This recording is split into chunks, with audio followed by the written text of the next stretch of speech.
പറഞ്ഞിട്ടുണ്ട്. സ്കൂളിലൊക്കെ പഠിക്കുമ്പോൾ ഒരു കവിതയുണ്ട്, എന്റെ ഭൂതം. നമ്മൾ മലയാള ക്ലാസ്സിലൊക്കെ പഠിക്കുമ്പോൾ പണ്ടൊക്കെ സ്കൂളിൽ ഒരു കവിതയുണ്ടായിരുന്നു, എന്റെ ഭൂതം, അല്ലേ? ഇപ്പൊ ഇല്ലേ? ഞാനൊക്കെ സ്കൂളിൽ പഠിക്കുമ്പോൾ ഒരു കവിതയുണ്ട്, എന്റെ ഭൂതം.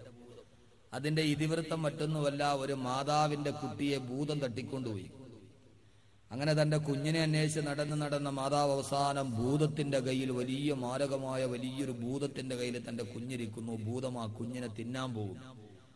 അപ്പൊ ആ ഭൂതത്തിനോട് മാതാവ് പറഞ്ഞു, എന്റെ കുഞ്ഞിനെ എനിക്ക് തിരിച്ചു തരണം, ഞാൻ അതിന് പകരം എന്തു വേണമെങ്കിലും തരാം. അപ്പൊ ഭൂതം പറഞ്ഞത്, നിന്റെ 2 കണ്ണുകൾ എനിക്ക് തന്നാൽ അതിന് പകരം നിന്റെ കുഞ്ഞിനെ ഞാൻ തരാം. അരിയും മണികളും കിഴികെട്ടി തന്നിടാം, ഓമന കുട്ടനെ ഞാൻ എടുക്കും. എന്മണി നോക്കാതെ നിൻമിഴി നോക്കാതെ അമ്മതൻ കണ്ണുകൾ ചൂഴ്ന്നെടുത്തു. പുലരിച്ചന്താമര പോലവേ ഭൂതത്തിൻ തിരുമുമ്പിൽ അർപ്പിച്ചു തൊഴുതുരച്ചു. ഇതിലും വലിയതാണ് എന്റെ പൊന്നോമന, അതിനെ തരീകന്റെ ഭൂതമേ നീ. ഇതിലും വലിയതാണ് എന്റെ പൊന്നോമന, അതിനെ തരീകന്റെ ഭൂതമേ നീ. എന്റെ ഈ കണ്ണിന്റെ കൃഷ്ണമണികളെക്കാളേറെ എനിക്ക് വലുത് എന്റെ ഈ പൊന്നോമന കുട്ടനാണ്. അതുകൊണ്ട് എന്റെ കണ്ണ് 2 ചൂത്തെടുത്തിട്ടും മകനെ വാങ്ങിച്ച ഒരു ഉമ്മയുടെ കഥ മലയാള കവിതയിൽ നമ്മൾ പഠിച്ചിട്ടുണ്ട് പണ്ട്. പക്ഷേ നമ്മൾ ഇപ്പൊ പഠിക്കുന്ന ഉമ്മയുടെ കഥ അതല്ല. മലയാള കവിതയിൽ നമ്മൾ പഠിച്ചത് സ്വന്തം കണ്ണിലെ കൃഷ്ണമണി കുടിച്ചെടുപ്പിട്ടത് കൊടുത്തിട്ട് മകനെ വാങ്ങിച്ചു കൊണ്ടുപോയ ഉമ്മയുടെ കഥയാണ്. പക്ഷേ നിങ്ങൾക്ക് കുറച്ചുകൂടി വ്യക്തമായിട്ടറിയാം, നമ്മൾ കഴിഞ്ഞ ആഴ്ച കേട്ട ആ ഉമ്മയുടെ കഥയല്ല. വിദേശത്ത് നിൽക്കുന്ന പാവപ്പെട്ട ഭർത്താവിനെ വഞ്ചിച്ച് ഹർഷകുമാർ എന്ന് പറയുന്ന ചെറുപ്പക്കാരന്റെ കൂടെ രാസലീലകളാടി അതിന് തടസ്സമായിരുന്ന ജസ്ന എന്ന് പറയുന്ന 13 വയസ്സുള്ള പൊന്നുമോളെ കൊല്ലാൻ കൂട്ടുനിന്ന റജുല എന്ന് പറയുന്ന കണ്ണില് ചോരയില്ലാത്ത മാതാവിന്റെ കഥ കേട്ടിട്ട് മനസ്സ് വല്ലാതെ പിടമ്പുപോയി മലയാളികളുടെ. കേട്ടിട്ടുണ്ടാവൂലോ നിങ്ങൾ, ഇല്ലേ? അതും ഒരു മാതാവാണ്, അതും ഒരു ഉമ്മയാണ്. എന്തുകൊണ്ട് ഇതൊക്കെ ആവർത്തിക്കപ്പെടുന്നു എന്ന ദുരന്തങ്ങളിലേക്ക് നാം കണ്ണോടിക്കേണ്ടതുണ്ട്.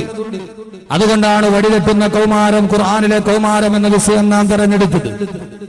എന്റെ പ്രിയപ്പെട്ട സഹോദരങ്ങളെ, ഇന്ന് നാം വളർത്തിക്കൊണ്ടുവരുന്ന നമ്മുടെ മക്കൾ ജീവിതത്തിന്റെ അഭിമാനമായി, ആശയായി, നാളെ രോഗം ബാധിച്ചുകൊണ്ട് കട്ടിലേക്ക് കിടക്കുമ്പോൾ ഒരു നേരത്തെ വെള്ളമെങ്കിലും നമുക്ക് നൽകുമെന്നുള്ള ആശയോടെ, പ്രത്യാശയോടെ നാം വളർത്തിക്കൊണ്ടുവരുന്ന നമ്മുടെ മക്കൾ, ആ മക്കളെ സംബന്ധിച്ചോളം ഒരു ശോഭനമായ ഭാവി നമുക്ക് മുൻകൂട്ടി കാണാൻ കഴിയുന്നില്ല. നമ്മുടെ മക്കൾ വളർന്നു വരുന്ന സാഹചര്യങ്ങൾ, നമ്മുടെ മക്കളെ കുറിച്ച് നാം കേൾക്കുന്ന വാർത്തകൾ, നാം ആരും ഇതേവരെ കേൾക്കാത്ത, പണ്ടൊക്കെ 20 25 വയസ്സാകുമ്പോഴാണ് മദ്യമൊന്ന് രുചിച്ചു നോക്കുന്നതെങ്കിൽ കേരളത്തിന്റെ ഏറ്റവും പുതിയ കണക്കനുസരിച്ച് 13ാമത്തെ വയസ്സിൽ കേരളം മദ്യപിക്കുന്നു എന്ന വാർത്തയുടെ നടുവിലാണ് നാം നിൽക്കുന്നത്. എന്ന് പറഞ്ഞാൽ 8ാം ക്ലാസ്സിൽ പഠിക്കുന്ന പ്രായമാകുമ്പോഴേ കുട്ടികൾ മദ്യപാന ആസക്തി വളർന്നു വരുന്ന കാലം. കേരളത്തിലെ പ്രശസ്തമായ വനിതാ മാസിക നടത്തിയ സർവേയിൽ 6ാം ക്ലാസ്സിൽ പഠിക്കാൻ പോകുന്ന കുട്ടിയുടെ വാട്ടർ ബോട്ടിലിന്റെ ഉള്ളിൽ കുടിക്കാനുള്ള വെള്ളമല്ല, അവന് നിലതെറ്റാനുള്ള മദ്യവുമായി, വാട്ടർ ബോട്ടിലിൽ മദ്യവുമായി 6ാം ക്ലാസ്സിലോട്ട് കടന്നു പോകുന്ന കുട്ടികളുടെ കഥകൾ മാസികകളും പ്രസിദ്ധീകരണങ്ങളും നമ്മുടെ മുമ്പിൽ വരച്ചു തരുമ്പോ ലോകത്തുള്ള മാതാപിതാക്കളുടെ കണ്ണുനീരിലൂടെ കടം തല്ലി ആത്തൊടുക്കുന്ന കണ്ണുനീരുകൾക്ക് യാതൊരുവിധ തോതുമില്ല. വളർത്തിക്കൊണ്ടുവരുന്ന മക്കൾ കൗമാരത്തിലെ വഴിതെറ്റിപ്പോകുന്ന, പണ്ടൊക്കെ നമ്മൾ വഴിതെറ്റുന്ന യുവത്വം എന്ന് പറയുമായിരുന്നു. 20 25 വയസ്സാകുമ്പോഴാണ് ബീഡി പോലും വലിക്കാൻ മടിയായിരുന്നു. പണ്ട് ആർക്കെങ്കിലും, നമ്മളൊക്കെ വളർന്നു വരുന്ന കാലം, മാതാപിതാക്കളുടെ മുമ്പിൽ പെണ്ണ് കെട്ടിയിട്ട് 2 മക്കളാണെങ്കിലും വാപ്പയുടെ മുമ്പിൽ വെച്ചിട്ട് ബീഡി വലിക്കാൻ മക്കൾ തയ്യാറാവില്ല. മക്കൾ മാറി എവിടെയെങ്കിലും പോയിട്ടാണ് ബീഡി വലിക്കുന്നത്, ഇല്ലേ? ആണ്. നമ്മളൊക്കെ ഇന്നും വാപ്പയുടെ മുമ്പിൽ വെച്ചിട്ട് ബീഡി വലിക്കാൻ പറ്റുമോ? ഇത് 10 വയസ്സാകുമ്പോ തന്നെ ബീഡി വലിച്ചിട്ട് പുക ഊതന വാപ്പയുടെ മുഖത്തോട്ട്. എന്റെ പ്രിയപ്പെട്ട സഹോദരങ്ങളെ, വളരെയേറെ കാഴ്ചകളുടെയും കണക്കുകളുടെയും നടുവിൽ ഈ കൗമാരം ഇങ്ങനെ പോയാൽ എവിടെ എത്തി നിൽക്കുമെന്ന് നമുക്കറിയില്ല. ഈ കൗമാരത്തിൽ കുട്ടികൾ കൗമാരത്തിലെ സെക്സിന്റെ അടിമകളായി മാറുന്നു, മദ്യത്തിന്റെ അടിമകളായി മാറുന്നു, ലഹരിയുടെ അടിമകളായി മാറുന്നു. എവിടെയാണ് നമുക്ക് കാലുകൾ തളർന്നു പോയത്? എവിടെയാണ് നമുക്ക് താളം പിടച്ചു പോയത്? എന്റെയും നിങ്ങളുടെയും മക്കൾ വളരേണ്ടത് ഇതേ സാഹചര്യത്തിൽ തന്നെയാണ്. 13 വയസ്സിൽ ലോകത്തിലെ നൊട്ടോറിയസ് ക്രിമിനലുകൾ പോലും ചെയ്യാൻ മടിക്കുന്നത് കൗമാരപ്രായക്കാരായ കുട്ടികൾ നടക്കുന്നു, കുട്ടികൾ ചെയ്യുന്നു. എന്താണ് സഹോദരങ്ങളെ കുട്ടികൾ ചെയ്യുന്നത്? തൃശൂർ ജില്ലയിലെ ചന്ദ്രാപിന്നയിൽ വൈകുന്നേരം സ്കൂൾ വിട്ടിട്ട് തിരിച്ചു വന്ന 7 വയസ്സുകാരി പഞ്ചസാര വാങ്ങിക്കാൻ കടയിൽ പോയിട്ട് തിരിച്ചു വരുമ്പോ 7 വയസ്സുകാരിയെ TV കാണിച്ചു തരാമെന്ന് പറഞ്ഞ് പിടിച്ചുകൊണ്ട് വീട്ടിലോട്ട് കൊണ്ടുപോയി അവളെ കടന്നു പിടിച്ച് മാനഭംഗം ചെയ്യാനുള്ള ശ്രമത്തിന്റെ ഇടയിൽ നിലവിളിച്ച പെൺകുട്ടിയുടെ വായും മൂക്കും പൊത്തിപ്പിടിച്ച് ശ്വാസം നഷ്ടപ്പെട്ട 7 വയസ്സുള്ള 7 വയസ്സുള്ള ബാലിക പിടഞ്ഞു മരിക്കുമ്പോ തന്റെ വീടിന്റെ ഉള്ളിൽ പിടഞ്ഞു മരിച്ച ആ ബാലികയെ അടുക്കളയിൽ പോയി മൂർച്ചയുള്ള കത്തിയെടുത്ത് കൊണ്ടുവന്ന് മരിച്ചു കിടക്കുന്ന കളിക്കൂട്ടുകാരിയെ ഏത് കളിക്കൂട്ടുകാരി ഇന്നലെ വരെ തന്റെ കൂടെ കണ്ണൻ ചിരട്ടയിൽ മണ്ണപ്പം ചുട്ട് കളിച്ച കളിക്കൂട്ടുകാരിയുടെ കയ്യും കാലും വെട്ടിയെരിഞ്ഞ് അത് പ്ലാസ്റ്റിക് ചാക്കിലാക്കിയതിന്റെ മുകൾ ഭാഗം കൂട്ടിക്കെട്ടി വീടിന്റെ പുറകു ഭാഗത്ത് കൊണ്ടുപോയി സ്വയം കുടിയെടുത്ത് കുടിച്ചിട്ട് അതിന്റെ മുകളിൽ മണ്ണിട്ട് മൂടിയെന്ന് പോരാ അതിന്റെ മുകളിൽ വാടയെന്നിട്ടിട്ട് ആർക്കും സംശയം തോന്നാത്ത രീതിയിൽ 3 ദിവസം കേസന്വേഷണത്തിന് വന്ന പോലീസ് ഉദ്യോഗസ്ഥരുടെ പുറകെ നടന്ന് 3ാമത്തെ ദിവസം പോലീസ് ഉദ്യോഗസ്ഥർ പ്രതി അറസ്റ്റ് ചെയ്തുകൊണ്ട് തൃശൂർ പ്രസ് ക്ലബിൽ കൊണ്ടുപോയി ഹാജരാക്കുമ്പോ സാംസ്കാരിക കേരളം ലജ്ജിച്ച് തലതാറ്റിപ്പോയി. പ്രതിയാരാണ്? 13 വയസ്സുള്ള മുഹമ്മദ് കോയ. ഈ ദൂരമായ കൃത്യം ചെയ്തതാരാ? നാട്ടിലെ നൊട്ടോറിയസ് ക്രിമിനൽ അല്ല, അവിടുത്തെ വാടക ഗുണ്ടകളല്ല, കൊട്ടേഷൻ സംഘങ്ങളല്ല. 7 വയസ്സുള്ള പെൺകുട്ടിയെ മാനഭംഗം ചെയ്യാൻ കടന്നു പിടിച്ചിട്ട് വലിച്ചെറിഞ്ഞ് കൊന്നുകളഞ്ഞത് 13 വയസ്സ് പോലുമില്ലാത്ത ഒരു കുട്ടിയാണ്. കേസന്വേഷിച്ച DIGP സന്ധ്യ അന്ന് പത്രലേഖകർ ചോദിച്ചു, 13 വയസ്സുള്ള ഒരു കുട്ടി ഇങ്ങനെയൊക്കെ ചെയ്യാൻ കഴിയുമോ? അവര് പറഞ്ഞ വാക്ക്, ഈ കുട്ടി ജനിച്ചു വളർന്ന സാഹചര്യമാണ് ഇവനെ ഏറ്റവും വലിയ ക്രിമിനലാക്കി മാറ്റിയത്. ഏതാ സഹോദരങ്ങളെ ആ കുഞ്ഞ് ജനിച്ചു വളർന്ന സാഹചര്യം? ആരെയാണ് നാം കുറ്റപ്പെടുത്തേണ്ടത്? ആർക്കെതിരെയാണ് വിരൽ ചൂണ്ടത്? വഴിതെറ്റുന്ന കുഞ്ഞിന് നേരെ വിരൽ ചൂണ്ടണോ? അവനെ വളർത്തിയ മാതാപിതാക്കൾക്ക് നേരെ വിരൽ ചൂണ്ടണോ? എവിടെയാണ് വിരൽ ചൂണ്ടേണ്ടത്? നമ്മൾ ചൂണ്ടുന്നത് അവര് തലതിരിഞ്ഞു പോയി എന്നായിരുന്നു. അവൻ ജനിച്ചു വളർന്ന സാഹചര്യം, അവന്റെ പിതാവ് സ്ഥിരം മദ്യപാനി, അവന്റെ മാതാവോ ആ നാട്ടിലെ ഏറ്റവും അറിയപ്പെട്ട പബ്ലിക് പ്രോസിക്യൂട്ടറാണ്. ഇത് രണ്ടും കണ്ടു വളർന്ന കുട്ടി ആ നാട്ടിലെ ഏറ്റവും വലിയ ക്രിമിനലായി മാറി. ആരെയാണ് പഠിച്ചാരേണ്ടത്? ആരെയാണ് പഠിച്ചാരേണ്ടത്?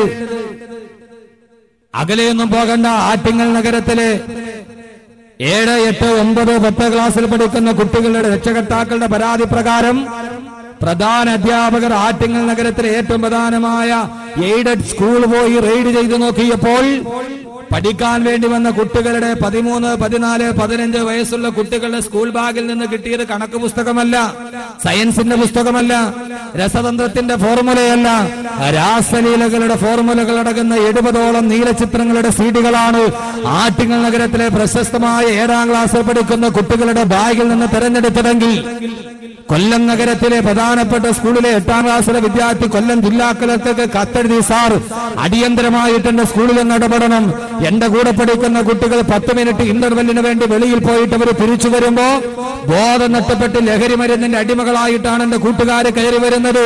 എന്റെ കൂട്ടുകാർക്ക് ലഹരി മരുന്നുകൾ വിതരണം ചെയ്യുന്ന ലോബി സ്കൂളിന്റെ വളപ്പിന്റെ ഉള്ളിൽ മുഴുവനും പ്രവർത്തിക്കുകയാണ്. അധ്യാപകർ അതിന് കൂട്ടുനിൽക്കുന്നു എന്ന് എഴുതേണ്ടി വന്നത് കൊല്ലം നഗരത്തിലെ 7ാം ക്ലാസ്സിൽ പഠിക്കുന്ന കുട്ടി ജില്ലാ കളക്ടർക്ക് കത്തെടുക്കേണ്ട അവസ്ഥയിൽ നമ്മുടെ കൗമാരം വഴിതെറ്റിപ്പോയിരിക്കുന്നു. ആലപ്പുഴ ജില്ലയിലെ അമ്പലപ്പുഴയിൽ +1 വിദ്യാർത്ഥികളായ 3 വിദ്യാർത്ഥികൾ ക്ലാസ് മുറിയിൽ ആത്മഹത്യ ചെയ്തു. 6 മാസം തികഞ്ഞില്ലല്ലോ. ആരാണ് ആത്മഹത്യ ചെയ്തത്?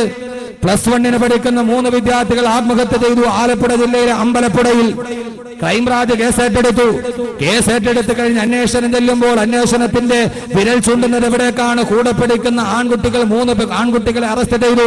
16 വയസ്സ് പോലും എത്താത്ത ആൺകുട്ടികളെ. കാരണമെന്താ? 8ാം ക്ലാസ് മുതൽ ഈ 3 പെൺകുട്ടികളും ഈ 3 ആൺകുട്ടികളുമായി പരസ്പര സമ്മതത്തോടെയുള്ള ശാരീരിക ബന്ധമുണ്ട്.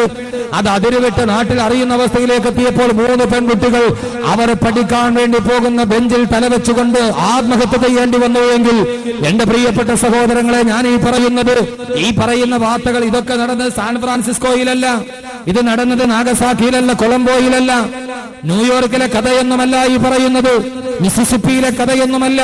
നാം ജീവിച്ചിരിക്കുന്ന കേരളത്തിന്റെ നടുമുറ്റത്ത് നടക്കുന്ന കഥകളാണ് ഈ പറയുന്നത്.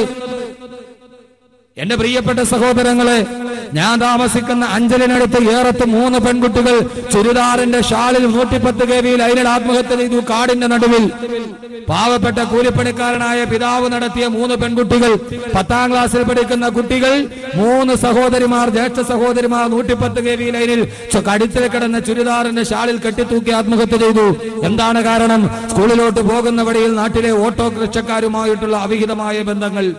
നമ്മുടെ കുട്ടികൾ വഴിതെറ്റുകയാണ്. നമ്മുടെ കൗമാരം വഴിതെറ്റുകയാണ്. ആർക്കും ചിന്തിക്കാൻ കഴിയാത്ത രീതിയിൽ എന്റെയും നിങ്ങളുടെയും മക്കൾ പോലും എത്തി നിൽക്കുന്നത് ഞാൻ ഈ പറയുന്നത് പറയാൻ പോലും